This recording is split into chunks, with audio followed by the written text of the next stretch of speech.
La vie peut être créée. On sait déjà créer des cellules artificielles. Pas par magie, par chimie contrôlée. La frontière du vivant recule. Des cellules artificielles qui se comportent mieux que les vraies. Cette équipe de biologistes de l'Université de Caroline du Nord, UNC, à Chapel Hill s'est spécialisée dans la création de cellules artificielles. Ces travaux publiés dans la revue Nature Chemistry décrivent, pour la première fois, des cellules artificielles qui se comportent comme des cellules vivantes. La recherche documente différentes approches innovantes pour construire ces cellules fonctionnelles, qui vont permettre de combler progressivement le fossé entre les matériaux synthétiques et tissus vivants.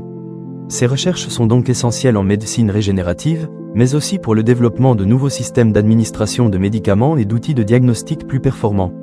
Les scientifiques utilisent une technologie de programmation peptide ADN qui induit les peptides, les éléments constitutifs des protéines et le matériel génétique à travailler de concert, pour finalement former un cytosquelette cellulaire.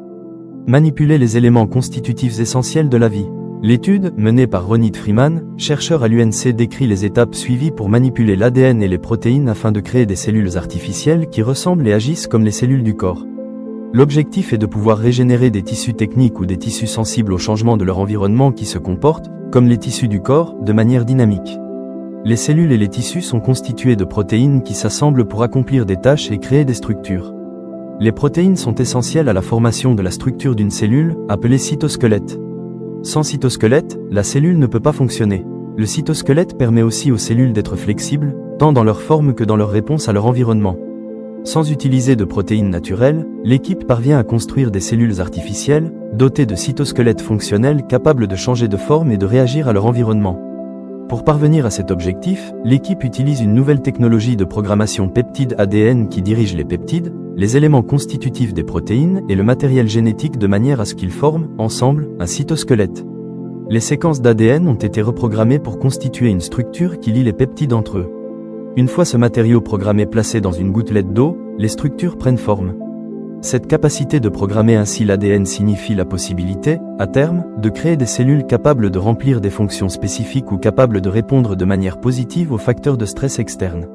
Si les cellules vivantes sont plus complexes que les cellules synthétiques créées, elles sont également plus imprévisibles et plus sensibles aux environnements hostiles, comme les températures extrêmes. En d'autres termes, ces cellules artificielles pourraient un jour surpasser les cellules naturelles.